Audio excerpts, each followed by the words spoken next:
Rolling Stone. This is, and so I had this epiphany.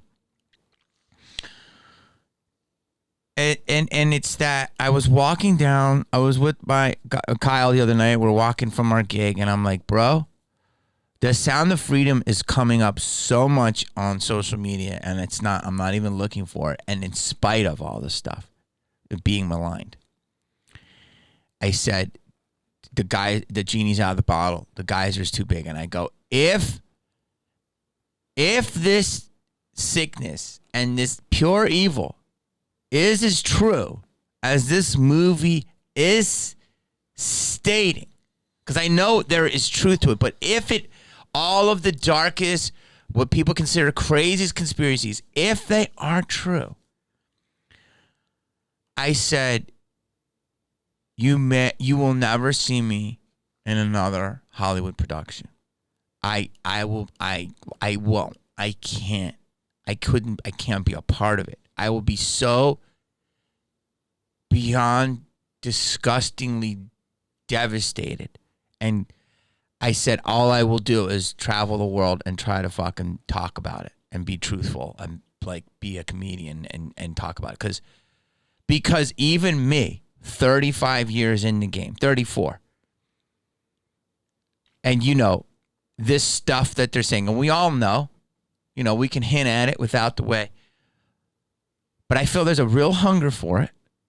I feel there's a real hunger for the truth. I don't even like escapism. That's why I think movies aren't working right now, because people are tired of escaping. The real entertainment is getting the truth. So, in a simple way, your take on why they're not talking about it, and then we'll go into baby steps. Jay, you can start. So it's cover for what's really going on. I mean, they are tying it intentionally to a fake conspiracy, the Q stuff. Saying that, if you at all question this, then it's because, or if you believe this, watch this movie, it's because it's QAnon. It has nothing to do with QAnon. I mean, there's multiple cases of this that have already broken, like in the last 30 years. There was the Franklin cover-up. Mm-hmm. The Franklin cover-up, for people that don't know, just give a simple...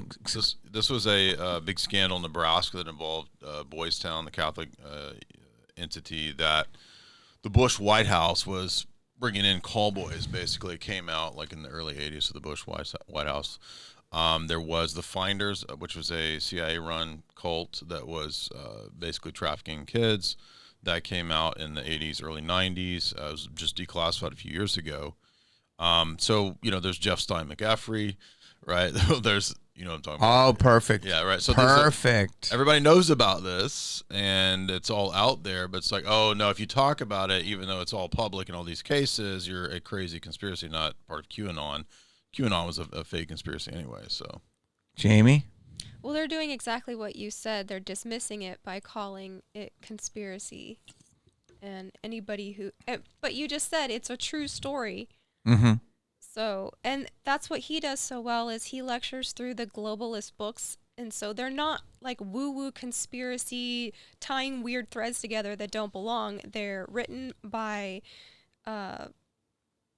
very famous people who create these think tanks and that are in charge. Who's that? Klaus Schwab. Yeah, we've done Klaus's book. We've done Zbigniew Brzezinski. We've done David Rockefeller. We've done them all. Like, I've lectured through, I don't know, probably 40 or 50 of these books by the elite. So, okay, so you hit me to. I did your pod. I'm gonna start with you, Jamie, and we were talking about Hollywood, and I know how it started. It's I did a whole video about Empire Their Own. And it's basically Hollywood was started by 5 Jewish fur traders, which became like Carl Laemmle and the Warner Brothers and stuff.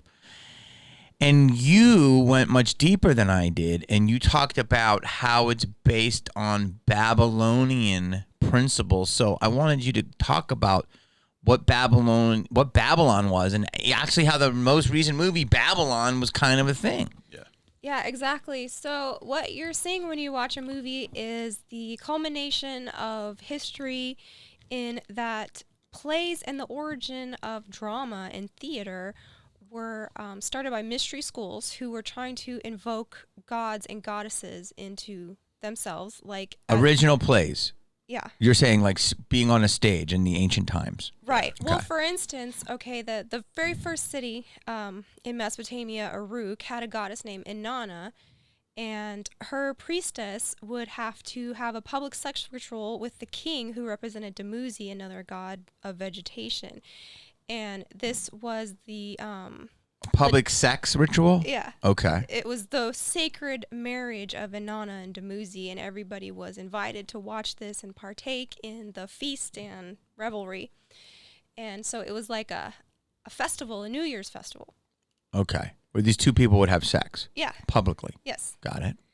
And so this is what's going on in the very first times, and this became more mystery school. So as goddesses and gods were added to the pantheon, you would have your certain cults. So each city would be devoted to a different god or goddess.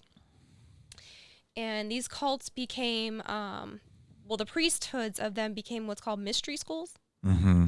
So there in Greece, there was the Eleusinian mysteries, there was Pythagorean mysteries, there Mhm. was Dionysus mysteries. So Did you say Dumuzi? Dumuzi, yeah. I'm still tripping on that. It sounds like a mumble rapper, like Or- Lil Dumuzi.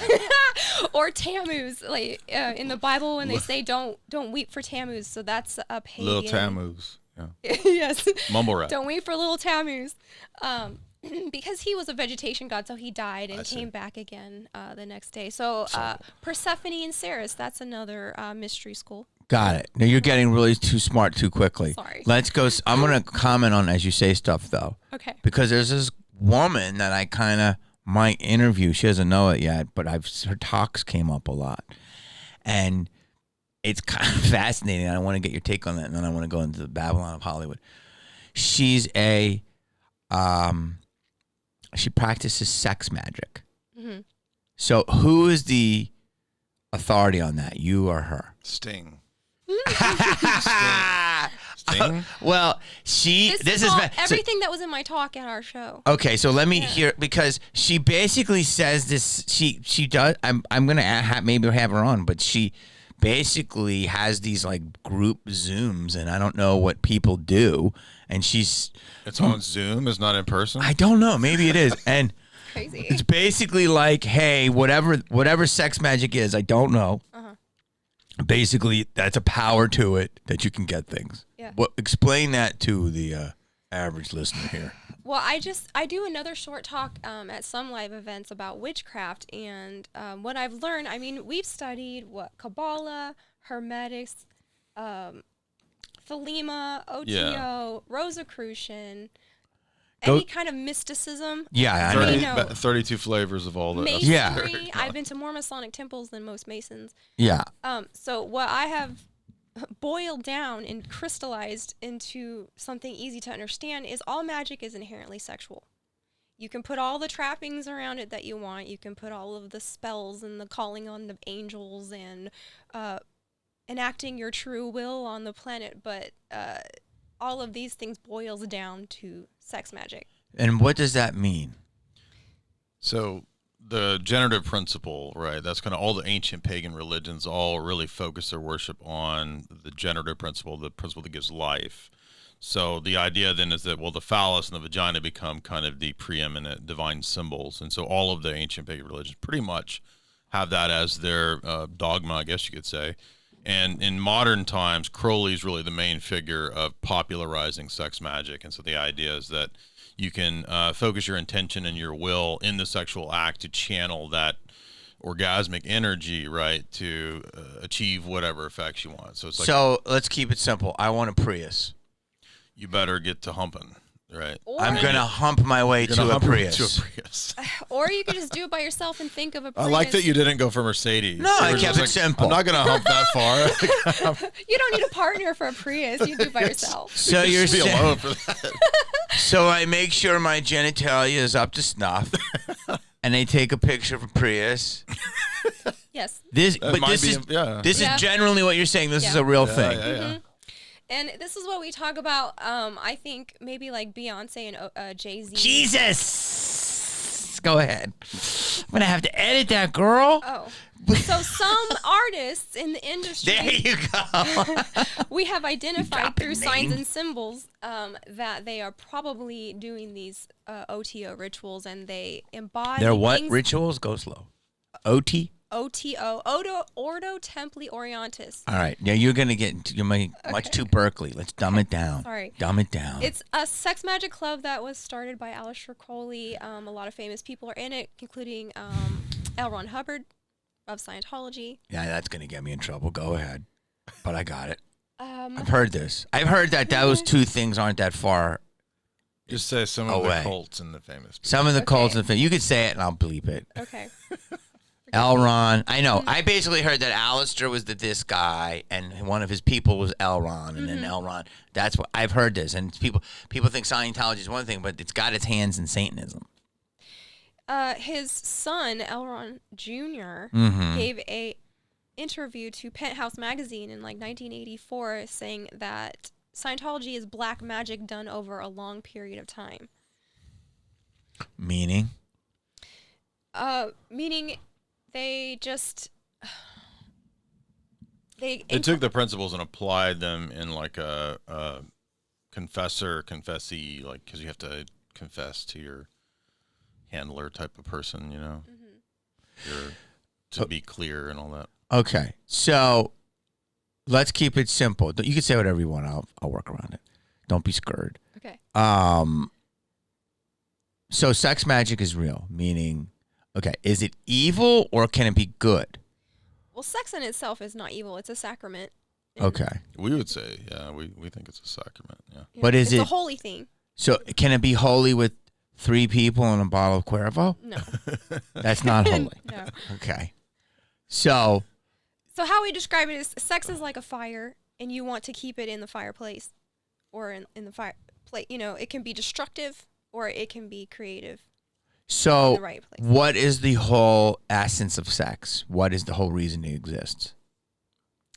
Mystical union and procreation, right? Right. Yeah, So it's there is a unit. Not just procreation? no, No. like the unitive aspect is when we took our marriage counseling in the Orthodox Church, he explained all of this. The purpose of sex is to pair bond you so that you stay together and live chastely just with each other, one partner, man and woman, and it's for the purpose of staying together. right. I didn't agree to that, but we talked about doing that. I'm just joking. I'm just joking. So wait a minute.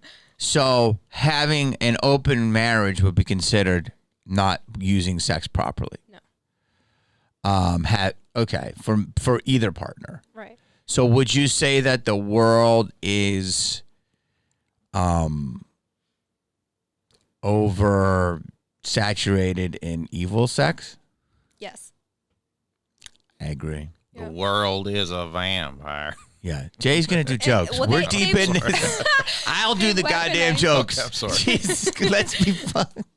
He's no, go ahead. They've taken something. This is what black magic does: is they take something holy and they invert it. That's Yeah, why a inversion. pentagram upright can stand for good things, Good good things, yeah. principles, and but when you turn it upside down, it inverts the entire purpose of everything. Okay. Yes. I tell people this, and I've hipped some people in the game who I'm not going to name, unlike you, dropping every goddamn name. And I would love your take on them because they're being red pilled every time I talk with them. And how I see their babies and learn from you guys and other people, like these symbols are everywhere. And if Yeah. you believe in karmic retribution and the revelation of the process, all these simple things, I just tell people it's like vampire can't come in unless you invite it. And if you don't even realize you invited it, once you did, you're done. And so